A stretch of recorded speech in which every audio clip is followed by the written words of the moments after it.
This channel does not promote any violent, harmful, or illegal activities. All content provided by this channel is meant for an education purpose only.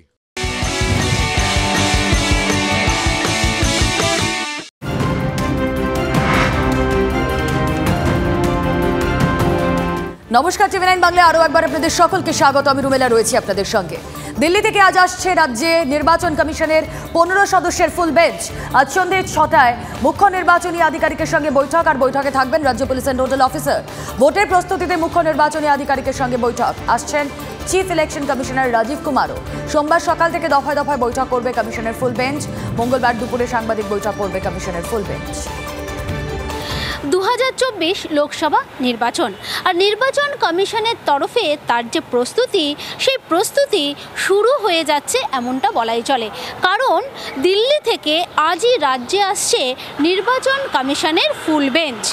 মুখ্য নির্বাচনী আধিকারিক তিনি আজ সন্ধে আসবেন এবং আজকে একটি এই নির্বাচন সংক্রান্ত বৈঠকও হবার কথা রয়েছে। সব কিছু নিয়েই কিন্তু তারা কথা বলবেন বিভিন্ন রাজনৈতিক দলগুলোর সাথে। তার মানে বলাই চলে যে 2024 লোকসভা নির্বাচনের যে প্রস্তুতি নির্বাচন কমিশনের তরফে, সেই প্রস্তুতি আজ থেকেই শুরু হয়ে গেল। ক্যামেরায় দীপঙ্কর জানার সঙ্গে সোমা দাস, টিভি9 বাংলা, কলকাতা। জেলায় কেন্দ্রীয় বাহিনী পা রেখেছে আগে, এবার কলকাতায় এসে পৌঁছালো কেন্দ্রীয় বাহিনী। কসবার একটি কমিউনিটি হলে সকালে দেখা গেল এক কোম্পানি বাহিনী। সাউথ সাবারবান ডিভিশনের জন্য বাহিনী পৌঁছেছে। কলকাতায় এসে পৌঁছালো কেন্দ্রীয় বাহিনী। কলকাতার বিভিন্ন জায়গায় ইতিমধ্যেই কেন্দ্রীয় বাহিনী থাকার ব্যবস্থা করা হয়েছে। দেখা যাচ্ছে যারা কেন্দ্রীয় বাহিনীর যারা রয়েছেন তারা ইতিমধ্যেই চলে এসছেন কসবার একটি জায়গায়। এখান থেকে তাদের নির্দিষ্ট থানায় পাঠিয়ে দেওয়া হবে এবং তারপর তারা রুট মার্চ করবেন।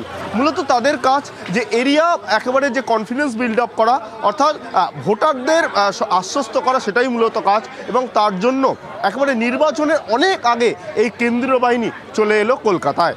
ক্যামেরায় বিনোদ সিংয়ের সঙ্গে সুশোভন ভট্টাচার্য, টিভি9 বাংলা। ভাঙড়ে পৌঁছলো কেন্দ্রীয় বাহিনী। ভাঙড়ের হাটগাছা হাই স্কুলে 3 কোম্পানির কেন্দ্রীয় বাহিনী। এই বাহিনী যাবে কলকাতা পুলিশের ইস্ট ডিভিশনের বিভিন্ন এলাকায়।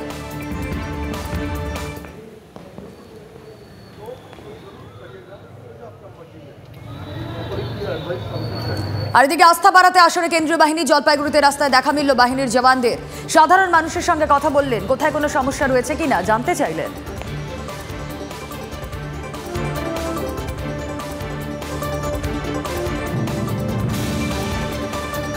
কোনো রকম কোনো আছে যে আভাস আছে যে ভোট দিতে পারবেন না বা ভয় দেখাচ্ছে কেউ, এরকম এই এলাকায় কিছু 4 दिन मतलब हम लोग का 4 दिन और রাজগঞ্জ का 4 दिन শুদ্ধ ভোট দিয়েছেন, কোনো অসুবিধা হয় না। এইবার ভোট নিয়ে কেউ কাউকে থ্রেট করছে না? সব ঠিক আছে।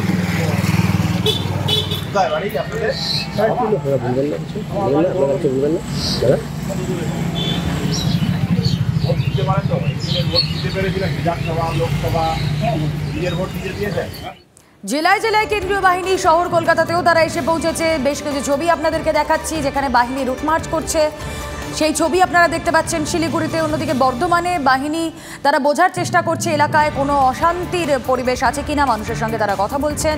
পাশাপাশি বাহিনীর রুট মার্চ আমরা জেলার বিভিন্ন জায়গায় দেখতে পাচ্ছি। জলপাইগুড়ি, ধূপগুড়ি, সেখানে মানুষের আস্থা বাড়াতে রুট মার্চ কেন্দ্রীয় বাহিনী।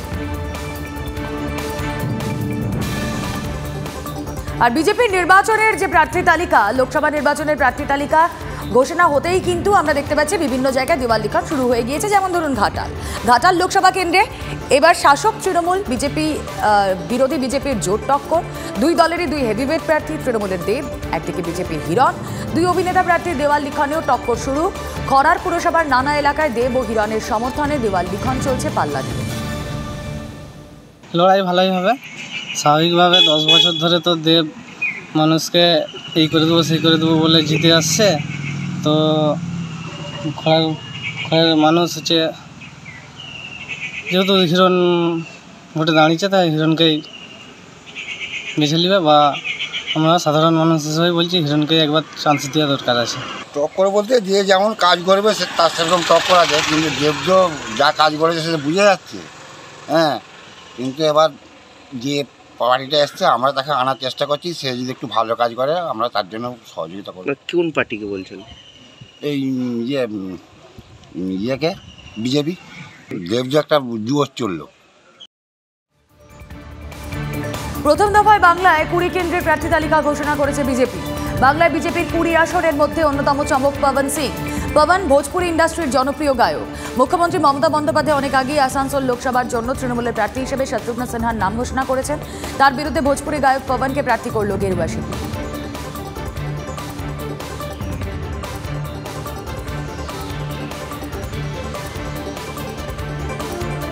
বিজেপি প্রার্থী তালিকা প্রকাশ নিয়ে মুখ খুললেন শত্রুঘ্ন সিনহা। বিজেপি যে প্রার্থী তালিকা ঘোষণা করেছে তাতে তৃণমূলের সুবিধা হবে, এই জন্য তাদের শুভেচ্ছা জানাতে চায় মন্তব্য শত্রুঘ্ন সিনহা।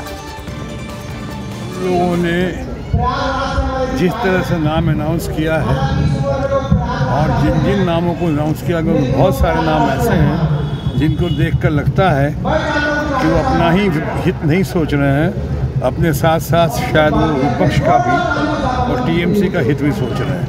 तो इसलिए तो मैं कहूँगा इस सोच के लिए उनको बधाई देता हूँ, लेकिन वो कुछ भी कर लें 400 पार 370 ये भूल जाए, किसी कीमत पे संभव नहीं है।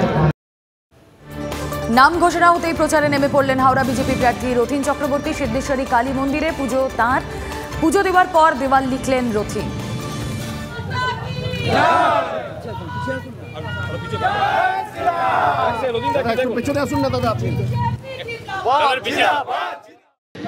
যে অখণ্ড শক্তিশালী ভারত আমাদের যশস্বী প্রধানমন্ত্রী মোদিজি যেটা চেষ্টা করেছেন, আমরা সেই কাজের সঙ্গে সামিল হব এবং তার যে রেলগাড়ি, তার যে স্পিডি বুলেট ট্রেন চলছে, তার সঙ্গে আমাদের হাওড়া সংযুক্ত হবে। জিতলে কি করবেন হাওড়ার জন্য? মেগা সিটি হাওড়া করার দরকার, হাওড়াকে দূষণ মুক্ত করার দরকার, হাওড়াকে নানা রকম রেল পোর্টের প্রকল্প রয়েছে এবং কর্মসংস্থানের প্রয়োজন। শিল্পমুখী হাওড়াকে আজ শ্মশানে পরিণত করেছে, সমস্ত জিনিসগুলো আমাদের রূপায়ণ করার দরকার। কতটা আশাবাদী? 100% আশাবাদী। প্রথম প্রার্থী তালিকায় জায়গা হয়নি, তবে দিলীপ ঘোষ আছেন নিজস্ব মোডে। মেদিনীপুরে দেখা মিলল বিজেপি নেতা। সকাল সকাল জনসংযোগে বেরিয়ে পড়লেন বাজারে, দরদাম করলেন সবজি এবং মাছের। নির্বাচনের দিনক্ষণ এখনো ঘোষণা হয়নি, কিন্তু ইতিমধ্যে বিজেপির প্রথম প্রার্থী তালিকা ঘোষণা হয়ে গেছে। আর সেই প্রার্থী তালিকাতে যদিও নাম নেই দিলীপ ঘোষের, কিন্তু দিলীপ ঘোষ তিনি বেরিয়েছেন জনসংযোগে। মেদিনীপুর শহরের গেট বাজার এলাকায় তিনি বাজার ঘুরে দেখছেন, তার সাথেও একবার কথা বলার চেষ্টা করব। বাজার ঘুরছেন, কি বুঝছেন? বোঝার চেষ্টা করছি যে কতটা দাম বাড়ানোর চেষ্টা হচ্ছে। ঠিকই আছে মোটামুটি, এখন তো শীত চলে যাচ্ছে, সবজি টানাটানি একটু দাম বাড়ছে আস্তে আস্তে। 40, 50, 60 টাকা সবজি, কিছু বিশেষ 80, 90, 100 টাকা। ভোটের গরম আর বাজার গরম কি এক হয়ে যাচ্ছে? ভোট এলে সব কিছুই গরম হয়, বাজারও একটু গরম হয়, কিন্তু মোটামুটি ঠিকই আছে আপাতত। আমাদের মাঝখানেকের পরে আরও বাড়বে, যখন শুকিয়ে যাবে, এই সবজি শেষ হয়ে যাবে, সবজি কমে যাবে, তখন বাড়বে একটু। জনসম্পর্ক অভিযান সেটা আপনার চিরাচরিত একটা নিয়ম, সেই নিয়মই আমি সকালে বেরোই, একটু 10 জনের সঙ্গে দেখা করি, বাজারে যাই, হালচাল কি চলছে জানার চেষ্টা করি, এই আর কি। হ্যাঁ, বড়িয়া। তুমি কেমতি অছ? মনে অছি? আউতরা আসি পকাল খাইবি। হ্যাঁ খাইবি। হ্যাঁ বলো বলো। দাদা আরেকটা, দাদা এই চকচকে ইলিশ কত করে? আমাকে খবর দিল যে খুব দাম বাড়িয়েছে।